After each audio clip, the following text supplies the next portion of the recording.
Right. Okay. അപ്പോൾ നമുക്ക് കഴിഞ്ഞ പ്രോബ്ലം നമ്മുടെ അസൈൻമെന്റ് സബ്മിറ്റ് ചെയ്ത പ്രോബ്ലം നമുക്കൊന്ന് സോൾവ് ചെയ്യാം. Right.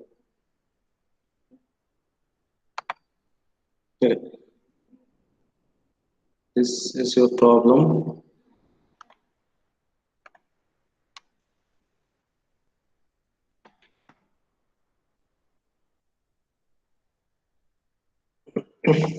Okay. So let's start with the first problem, right? So solution എടുക്കാം. നിങ്ങൾ അപ്ലോഡ് ചെയ്ത സൊല്യൂഷൻ നിങ്ങൾ കയറേണ്ടാവും. നമുക്ക് ക്രോസ് ചെക്ക് ചെയ്യാം. ഫൈനൽ ആൻസേഴ്സ് നോക്കാം. Right. So these are this is one of your university question.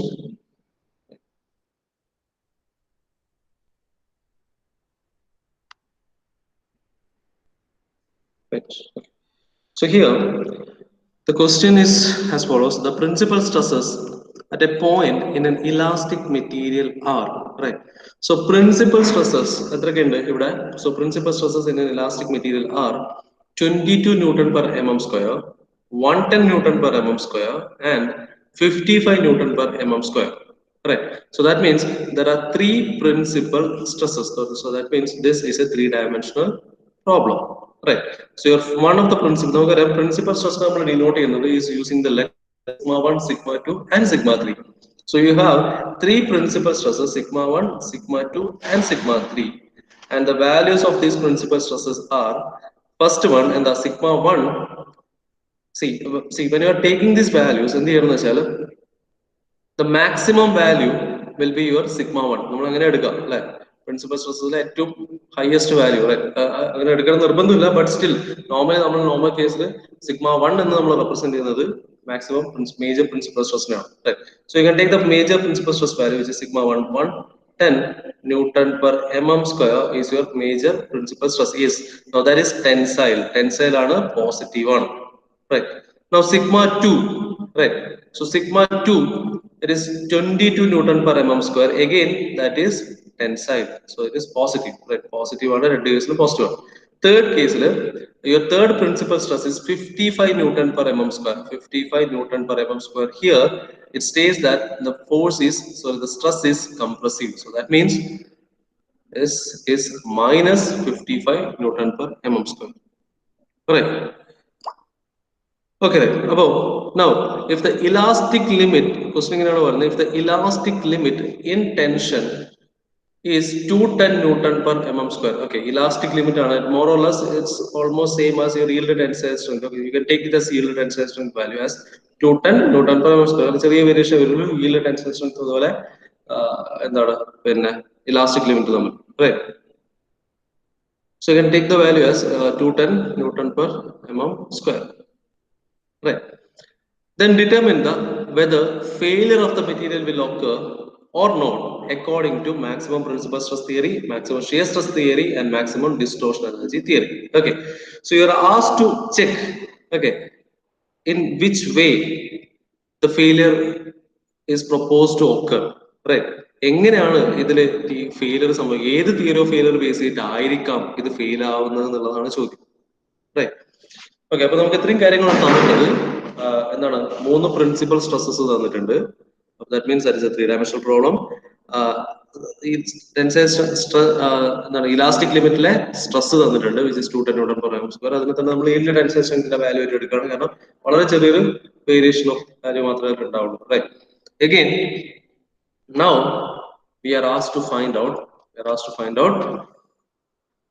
in which way, ഏത് theory, ഈ മൂന്ന് തിയറി ഓഫ് ഫെയിലിയറിൽ ഏത് തിയറി ഓഫ് ഫെയിലിയറിലായിരിക്കും ഫെയിലിയർ നടക്കാൻ ചാൻസ് കൂടുതലുള്ളത്. അപ്പോൾ നമ്മൾ സൊല്യൂഷൻ ചെയ്ത് കഴിഞ്ഞിട്ട് നമുക്ക് ലാസ്റ്റ് പറയാൻ വേണം ഏത് മെത്തേഡിലൂടെയാണ് അല്ലെങ്കിൽ ഏത് തിയറി ഓഫ് ഫെയിലിയർ ബേസ് ചെയ്തിട്ടാണ് ഇത് ഫെയിൽ ആവാന്നുള്ള ഒരു സ്റ്റേറ്റ്മെന്റും കൂടെ കൊടുത്തു കഴിഞ്ഞാൽ മാത്രമേ പ്രോബ്ലം കംപ്ലീറ്റ് ആവുള്ളൂ.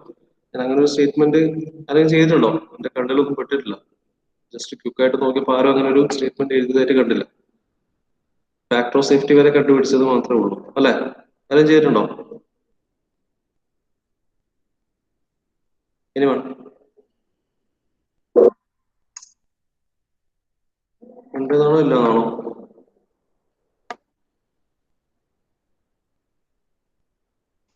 ഇല്ല. Okay, right. ഇല്ല എന്നുള്ള എക്സ്പ്രഷൻ മുന്നോട്ടേക്ക് പോകാം എല്ലാവരും. Okay, right. Okay, so here ഇപ്പൊ നമുക്ക് എങ്ങനെ ചെയ്യാം, അതിന്റെ പ്രോബ്ലത്തിന്റെ ലോജിക് എങ്ങനെ വരും എന്നുള്ളത് നോക്കാം. റൈറ്റ്. ഓക്കെ, നൗ സോ നമുക്ക് പിന്നെ തിയറീസ് ഓഫ് ഫെയിലിയറിന്റെ പ്രോബ്ലത്തിന് ഞാൻ ഡിഫറെന്റ് സ്റ്റെപ്സ് സോൾവ് ചെയ്യേണ്ട ഡിഫറെന്റ് സ്റ്റെപ്സ് ചെയ്യാൻ പറ്റും. ആദ്യത്തെ step is to determine the principal stresses. അത് ഡയറക്റ്റ് ക്വസ്റ്റിൽ തന്നെ പ്രിൻസിപ്പൽ സ്ട്രെസ് തന്നിട്ടില്ല, അപ്പോൾ പ്രിൻസിപ്പൽ സ്ട്രെസ് സെപ്പറേറ്റ് ആയിട്ട് ഡിറ്റർമിൻ ചെയ്യേണ്ട ആവശ്യം വരുന്നില്ല. yield tensile strength തന്നിട്ടുണ്ട്, factor of safety. You have to find out the factor of safety.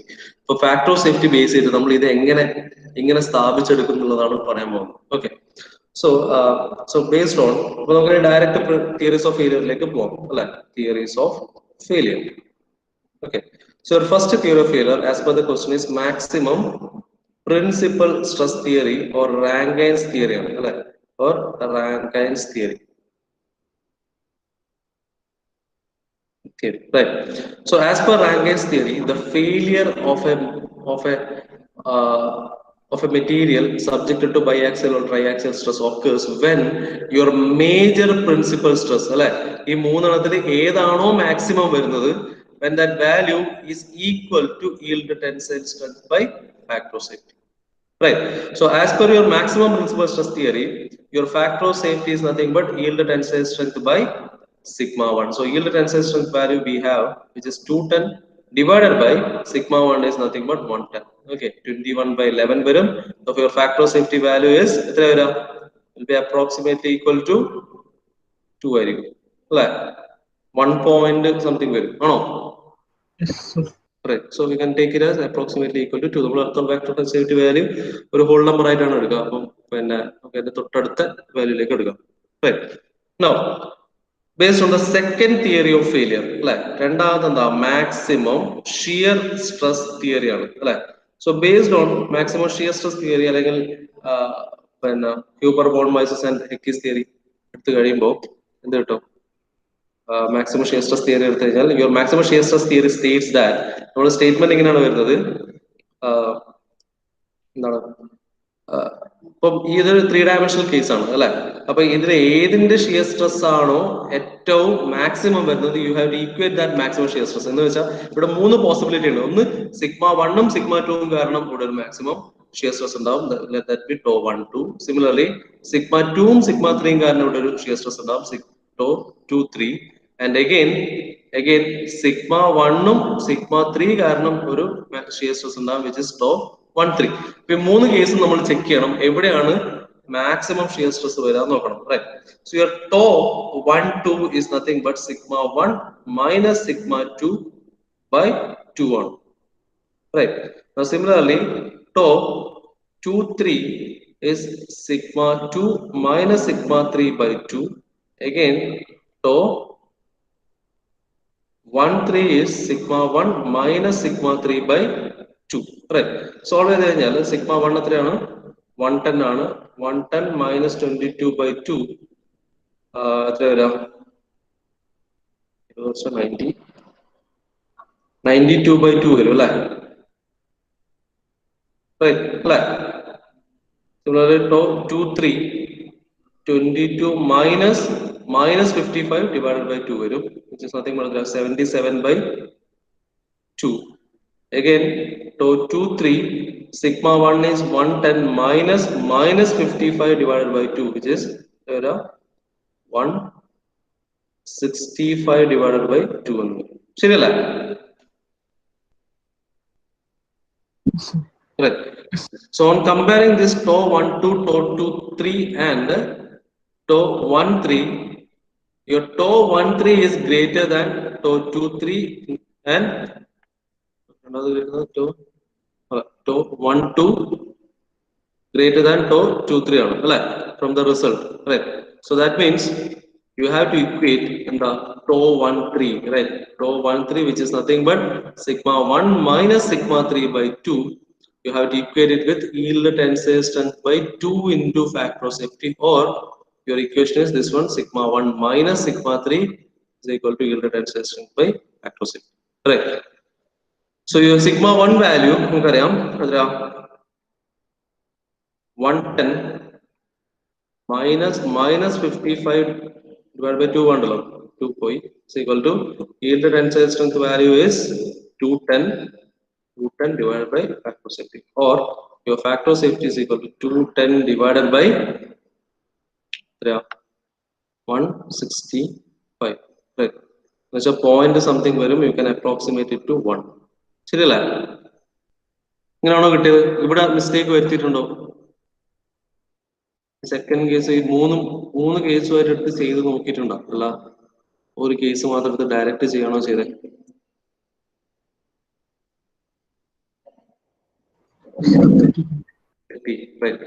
ഞാൻ പ്രതീക്ഷിച്ച ഏരിയ ആണ്, നിങ്ങൾ തെറ്റിക്കുന്നു വിചാരിച്ച ഏരിയയാണ്, അതുകൊണ്ട് കുഴപ്പമില്ല. ഇനി തെറ്റരുത്. ഓക്കെ, ഇപ്പൊ ക്ലിയർ അല്ല? എന്താ ചെയ്യേണ്ടത്? 3 തരത്തിൽ അവിടെ ഷിയർ സ്ട്രെസ് ഉണ്ടാവും. മൂന്ന് ആക്സിസിലും എന്ന് വെച്ചാൽ എക്സും വൈയിലും ഒരു മാക്സിമം ഷിയർ സ്ട്രെസ് ഉണ്ടാവും, വൈയും സെഡിലും ഒരു മാക്സിമം ഷിയർ സ്ട്രെസ് ഉണ്ടാവും, എക്സും സെഡിലും ഒരു മാക്സിമം ഷിയർ സ്ട്രെസ് ഉണ്ടാവും. ഓക്കെ, ഈ മൂന്നിലും ഏതാണ് മാക്സിമം വരിക? അങ്ങനെയാണ് നമ്മുടെ സ്റ്റേറ്റ്മെന്റ് വരുന്നത് അല്ലെ? അതിന്റെ എന്താണ് മാക്സിമം ഷിയർ സ്ട്രെസ് തിയറിന്റെ സ്റ്റേറ്റ്മെന്റ് തന്നെ അങ്ങനെയാണ് വരുന്നത്, right? Out of the 3, which one is maximum equated with yield tensile strength by 2 into factor safety, right? Clear ആണല്ലോ? any doubt ഇല്ലല്ലോ? others, right? അസ്മ എന്താ 88 ഓ? നേരത്തെ 1 minus sigma 2 ക്ലിയർ ആയില്ല, ഒന്നുകൂടെ പറയാം. 110 minus 110 minus last 22 എന്നുള്ളത് 88 അല്ലേ? എനിക്ക് മനസ്സിലായില്ല. ഞങ്ങള് ശരി. ഓക്കെ. ശരി 88/2 ആണ്. ശരി, ഓക്കെ. Thank you. ഓക്കെ, പക്ഷെ ഓർഡർ സെയിം തന്നെയാണ് അല്ലേ? Okay, right. So final value തന്നെ വരും. Your factor of safety will be equal to 1, right? ശരിയല്ലേ? അപ്പൊ ഇനി third theory, maximum distortion energy theory. ഇതുവരെ ക്ലിയർ അല്ലേ? ഈ 3 കേസ് എടുക്കണം, എന്നിട്ട് ചെയ്യാൻ പാടുള്ളൂ. Okay. Now coming to your third case, which is your maximum distortion energy theory.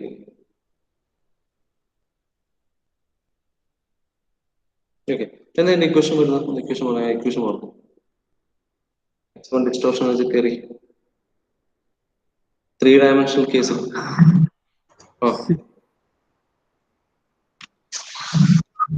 Sigma 1 square plus sigma 2 square plus sigma 3 square minus 2 sigma 1 sigma 2 minus 2 sigma 2 sigma 3 minus 2 sigma 1 equal to x by t by 2 whole square അല്ലേ? Okay, correct. Okay, so sigma 1 sigma ഇതെല്ലാം ഇതിന്റെ കേസിൽ പിന്നെ വേറെ ഒന്നും ചിന്തിക്കാനില്ല. Maximum distortion energy തിയറിയിൽ ഈ equation ഓർത്തിരിക്കുക എന്നുള്ളതാണ് ഇമ്പോർട്ടന്റ്. അപ്പോൾ ഡയറക്റ്റ് ആയിട്ട് എന്ത് ചെയ്യുക? Sigma 1 sigma 2 sigma 3 values direct substitute ചെയ്യുക. Sigma 1 value you have 110 the whole square plus 22 the whole square plus minus 55 square minus 2 into 100 into 22 minus 22 into minus 55 minus 2 into 110 into minus 55 is equal to yield tensile strength 210 factor of safety the whole square. Okay, solving you will get the factor of safety. Third case. Then the learning correct indalo.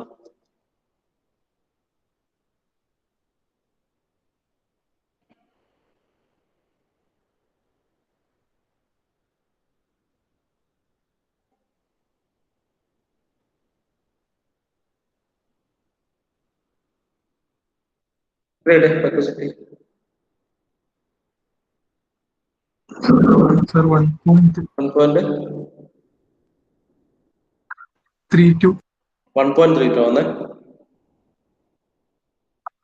Sir. Okay. 1.32, that means approximately you can say that you have to take a factor of safety 2, right? I think is the exact factor of safety there. Exact value. 1.9.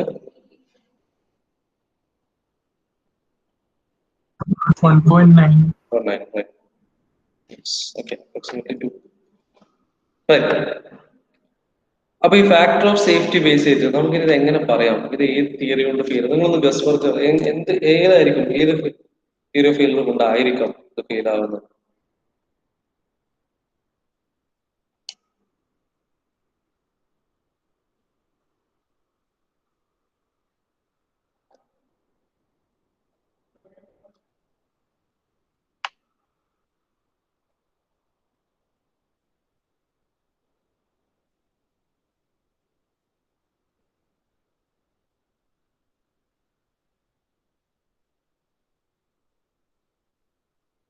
ഏതായിരിക്കും ഒന്ന് ആലോചിച്ച് നോക്കി. നമ്മളിപ്പോ statement മനസ്സിലാക്കേണ്ടത്, first കേസിൽ maximum principal stress theory വെച്ച് നമ്മൾ solve ചെയ്തപ്പോൾ നമുക്ക് മനസ്സിലായത് മിനിമം ഫാക്ടർ ഓഫ് സേഫ്റ്റി 1.9 എങ്കിലും ഇതിൽ കൊടുക്കാൻ പറ്റും അല്ലെ. അത്രത്തോളം നമ്മൾ ഈ കൊടുക്കുന്ന ഇവിടെ ജനറേറ്റ് ചെയ്ത സ്ട്രെസ് വെച്ച് നോക്കുമ്പോൾ നമുക്ക് ഇത്രത്തോളം ഫാക്ടർ ഓഫ് സേഫ്റ്റി ഓട്ടോമാറ്റിക്കലി കിട്ടും. സെക്കൻഡ് കേസ് നോക്കിയപ്പോൾ നമുക്ക് കിട്ടുന്ന ഫാക്ടർ ഓഫ് സേഫ്റ്റി വെച്ചാൽ എത്രത്തോളം മാക്സിമം വാല്യൂന്ന് എത്ര ടൈംസ് അത് പിന്നെ ടൈംസ് ആണ് നമുക്കിപ്പോ ജനറേറ്റ് ചെയ്ത സ്ട്രെസ് എന്നുള്ളതാണ്. സോ സെക്കൻഡ് കേസ് നോക്കുമ്പോൾ പോയിന്റ് സംതിങ് ആണ് വരുന്നത് അല്ലെ, പോയിന്റ് സംതിങ് വാല്യൂ വരും.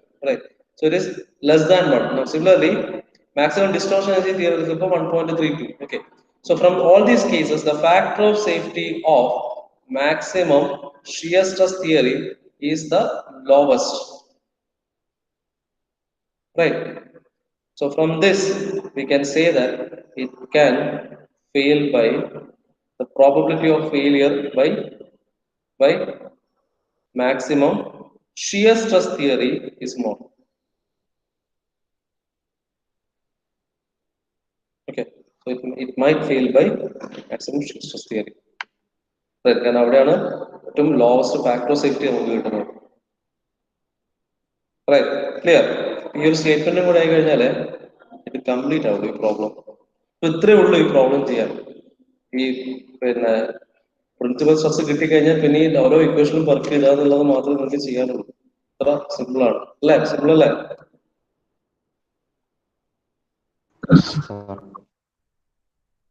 അപ്പൊ ഇതൊന്നും ആരും തെറ്റിക്കരുതേ. ഒന്നും ഒരിക്കലും തെറ്റിക്കാതെ ചെയ്യേണ്ട ഏരിയാസ് ആണ്. അതോടും വലിയ വരരുത്.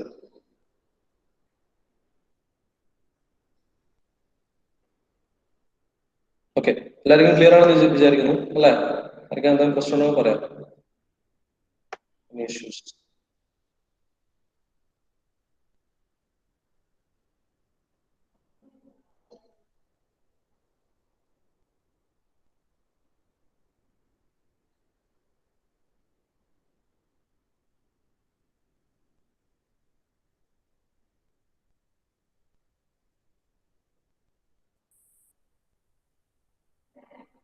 ഇതാരും തെറ്റിക്കൂലല്ലോ അല്ലേ? എക്സാമിന് ഇതാരും തെറ്റിക്കൂലെന്ന് ഞാൻ വിചാരിക്കുന്നു അല്ലേ?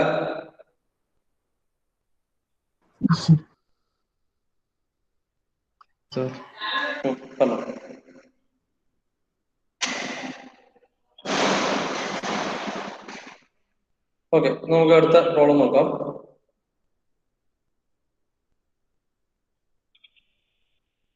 ഈ അവർ ടൈം എത്രയാണ് വരെ ഉള്ളത്? തുടങ്ങിയാല് 10:15 അല്ലേ?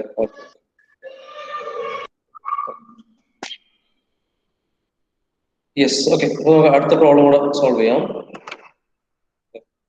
The second problem is this one. Find the crippling load, right?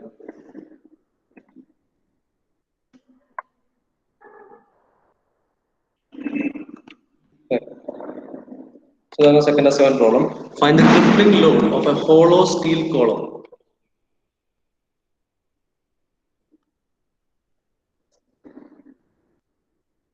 Crippling load of a hollow steel column. 50 mm is the internal diameter. Therefore, Ti is 50 mm. Steel column. It's a hollow steel column. Hollow steel column. 50 mm is the internal diameter, and thickness is 5 mm. Right? ആ external diameter എത്രയായിരിക്കും? Thickness 5 mm ആണ്. External diameter എത്രയായിരിക്കും? 55 ആയിരിക്കും അല്ലെ? 55 അല്ലേ? അല്ലേ? 60 അല്ലേ? 55 അല്ല? 60 അല്ലേ വരിക? എത്ര വരിക? 60 mm ആണ് വരിക. റൈറ്റ്. എന്തുകൊണ്ടാ? രണ്ട് സൈഡിലും തിക്നെസ് നമ്മൾ ആഡ് ചെയ്യണം അല്ലെ? ഒരു സൈഡിൽ 5 mm വരും, ഓപ്പോസിറ്റ് സൈഡിലും 5 mm വരും. For the outside external diameter will be 60 mm. Right? Okay. Now the column is 5 meter long. Yes, that means your length of the column is 5 meter. With one end fixed and the other end hinged. Yes, one end is fixed and other hinged. ഇങ്ങനെയുള്ള വന്നു കഴിഞ്ഞാൽ ആദ്യം ചെയ്യേണ്ട ഒരു കാര്യം ആ diagram just ഒന്ന് വരച്ചു നോക്കാവുന്നതാണ്. ഒരു എൻഡ് ഫിക്സ്ഡ് ആണ്, രണ്ടാമത്തെ എൻഡ് ഹിഞ്ച്ഡ് ആണ്. ഇതുപോലെ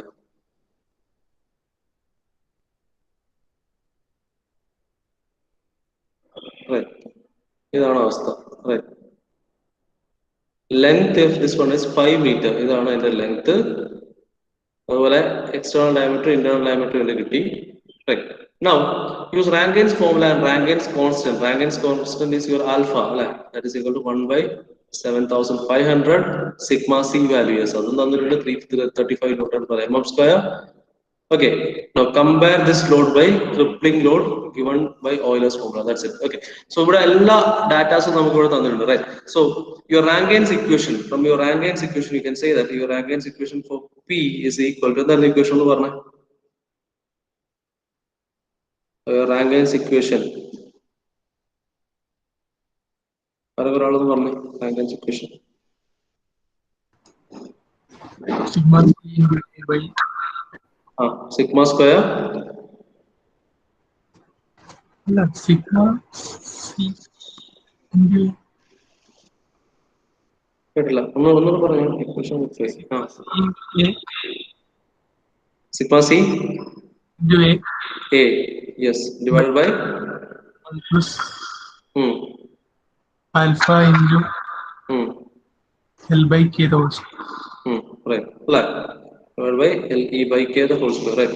Now here your sigma C value, yes, that is given. Right. നമുക്ക് നോക്കാം. See, നമ്മളോട് എന്താണ് ഇപ്പം എപ്പോഴും ഒരു സ്ട്രെങ്ത് ഓഫ് മെറ്റീരിയലിന്റെ പ്രോബ്ലംസ് സോൾവ് ചെയ്യുമ്പോൾ എന്താണ് ലാസ്റ്റ് നമ്മളോട് കാണാൻ പറഞ്ഞത്, അത് അതിൽ നിന്ന് തിരിച്ചു വരുന്നതാണ് ഏറ്റവും ബെസ്റ്റ്. റൈറ്റ്. സോ നമ്മളോട് ഫൈനൽ ക്വസ്റ്റ്യനിൽ പറയുന്നത് use Rankine's formula and Rankine's constant and എന്താ പറയുക ഫൈൻഡ് ദ ക്രിപ്ലിംഗ് ലോഡ് അല്ലെ? Find the crippling load കണ്ടെത്തണം using Rankine's formula. So Rankine's formula എന്താ? ഇതാണ് Rankine's formula. Sigma C into A divided by 1 plus alpha into LE by K the whole square ആണ്, right? So where ഇങ്ങനെ നോക്കാം ഇതിൽ എന്തൊക്കെ തന്നിട്ടുണ്ട്, right? So sigma C value നമുക്ക് ആവശ്യമുണ്ട്. Yes, that is given. That is 335 Newton per mm square, right? Now A area, yes, you can find out the area because it's a hollow column, right? So that is given by pi by 4 into D square, D external square minus D internal square. Right. So you can solve this one as pi by 4 into 60 square minus 50 square. Right. 60 square minus 50 square. So you'll get the area. How much area?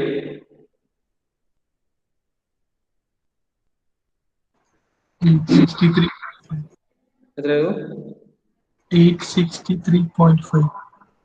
0.53 mm square, right?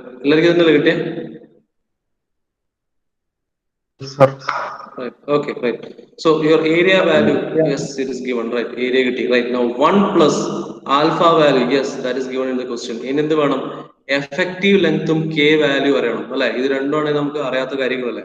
അതിന് effective length കാണാൻ എന്ത് ചെയ്യാം? Check the condition. What is the condition? One end is fixed and the other end is free. Sorry, other end is hinged അല്ലേ? ഒരു end ഫിക്സും മറ്റേ end free ആകുമ്പോൾ നമ്മളിവിടെ load കൊടുക്കുമ്പോൾ എന്ത് സംഭവിക്കും? ഇത് എങ്ങനെ ബക്കിളാവുക?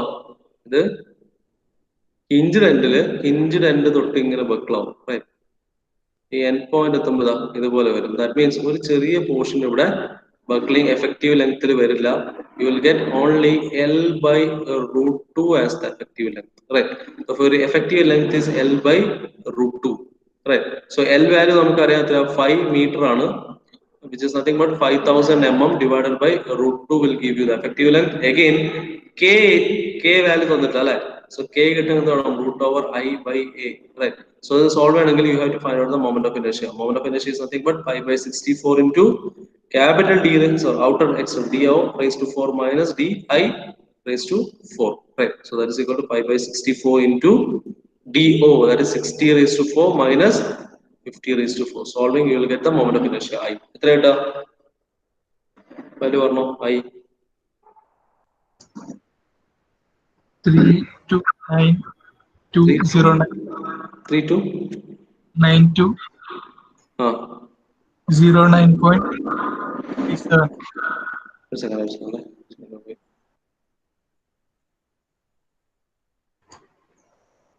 Okay, 3292 09.337. കറക്റ്റല്ലേ? 3292 3293.76.35. അതെ, രണ്ട് ആൻസർ വരുന്നുണ്ടെങ്കിൽ ഇപ്പൊ ഒന്നുകൂടെ എല്ലാവരും കൂടെ ചെക്ക് ചെയ്യാം. നോക്കിയേ, നോക്കാം. 60 raised to 4 minus 50 raised to 4 ചെയ്തേ. ഇതാണ് കൃത്യം. ഏതാണ്?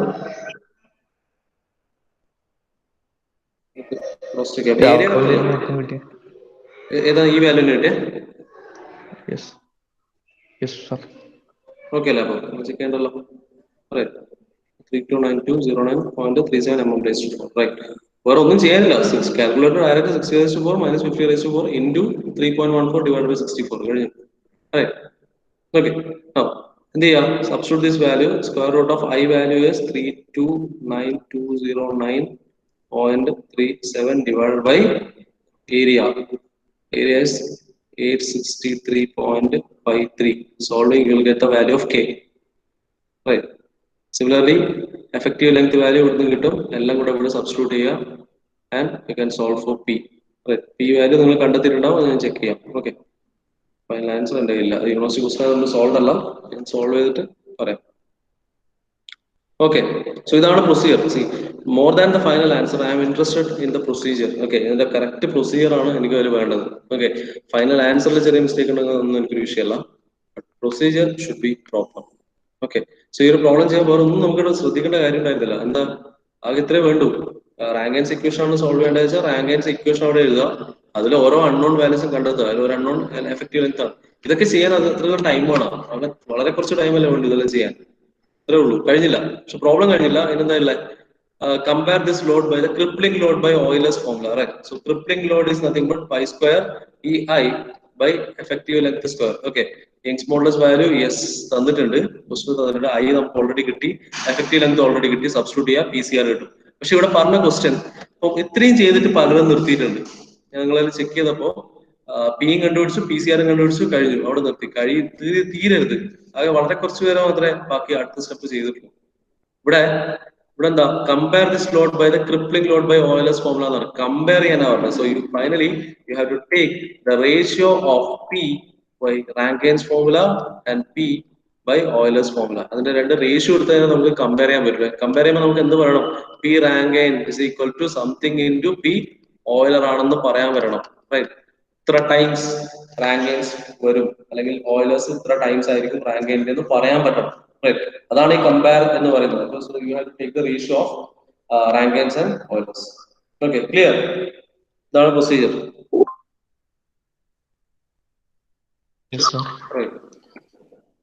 അപ്പൊ ഇത് രണ്ടും സ്വന്തമായിട്ട് ചെയ്ത് ശരിയാണെന്ന് ചോദിക്കാനാണോ?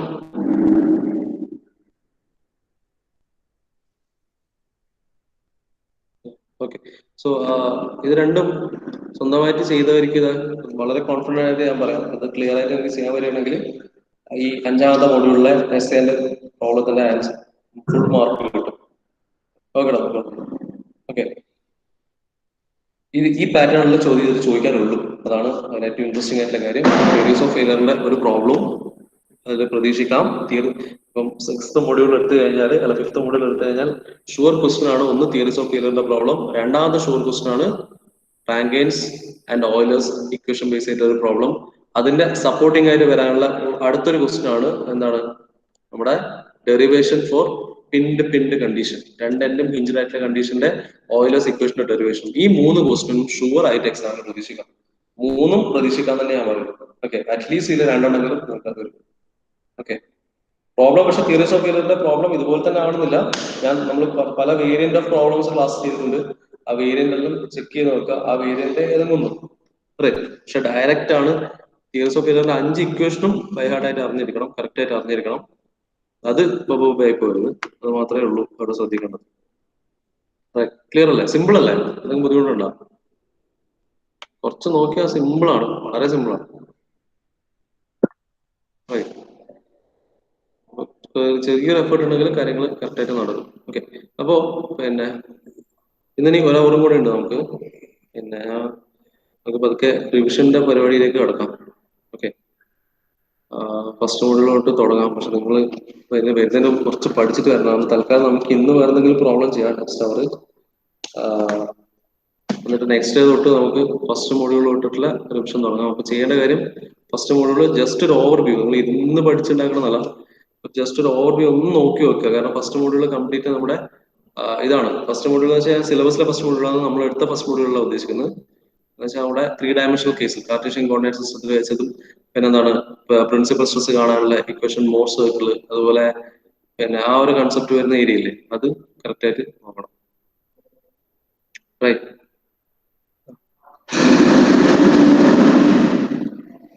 ഓക്കെ, അപ്പൊ അത് ജസ്റ്റ് ഒന്ന് നോക്കിയിട്ട് വരാം. അടുത്ത ദിവസത്തേക്ക് അന്നേരം ബാക്കി കാര്യങ്ങൾ നോക്കാം, ഡിസ്കസ് ചെയ്യാം. ഓക്കെ, അപ്പൊ ഉദ്ദേശിക്കുന്നത് പ്ലാനിങ് ആണ്. ഞാൻ ആദ്യം ഒരു ഇനീഷ്യലി ഒരു ബേസിക് ഒരു പിക്ചർ തരും, എങ്ങനെയൊക്കെയാണ്, എന്തൊക്കെയാണ് ഇമ്പോർട്ടന്റ്, ഏതൊക്കെ കാര്യങ്ങൾ കാര്യമായിട്ട് നോക്കണം എന്നുള്ള ഒരു ഫുൾ ഓവർവ്യൂ തരും. അതിനുശേഷം ആ മെയിൻ ഏരിയ എന്നുള്ള പ്രോബ്ലംസ് മാത്രം നമ്മൾ വെച്ചിട്ട് ക്ലാസ് ഇതേപോലെ തന്നെ സോൾവ് ചെയ്യും. എന്നിട്ട് അത് അന്ന് രാത്രിത്തേക്ക് അസൈൻമെന്റ് ആയിട്ട് സബ്മിറ്റ് ചെയ്താൽ മതി. ഓക്കെ, അത് നെക്സ്റ്റ് ഡേ നമ്മൾ ക്ലാസ് ഒന്ന് അത് ചെക്ക് ചെയ്യും. അപ്പൊ ഇവിടെ ശ്രദ്ധിക്കേണ്ട കാര്യം, ഈ അസൈൻമെന്റ് നോക്കി വെക്കുക എന്നുള്ളതല്ല കാര്യം. എന്താ വെച്ചാൽ പിന്നെ അത് സ്വന്തമായിട്ട് ചെയ്യാന്നുള്ളതാണ് അതിലെ ഏറ്റവും ഇമ്പോർട്ടന്റ് ആയിട്ടുള്ള കാര്യം. സ്വന്തമായിട്ട് ഓരോരുത്തർക്കും ചെയ്യാൻ പറ്റണം, പറ്റിയേ തീരൂ. അതിന് പറ്റുന്ന രീതിയിൽ തന്നെയാണ് അത് എടുക്കുകയും ചെയ്യാം. ഓക്കെ, അതിൽ എന്തെങ്കിലും ഡൗട്ട് ഉണ്ടെങ്കിൽ അതിന്റെ കൺസെപ്റ്റ് പറയുന്ന സമയത്ത് തന്നെ ക്ലിയർ ചെയ്യുക. എന്നിട്ട് ഒറ്റയ്ക്ക് അത് നിർബന്ധമായിട്ടും ചെയ്തിരിക്കണം. റൈറ്റ്. ഓക്കെ, ക്ലിയർ അല്ലേ? ആ ഒരു വാശി ഉണ്ടാവണം, ആ ഒരു ഫയർ ഉള്ളിൽ ഉണ്ടാവണം. ഉണ്ടാവില്ലേ? ഒരാൾക്ക്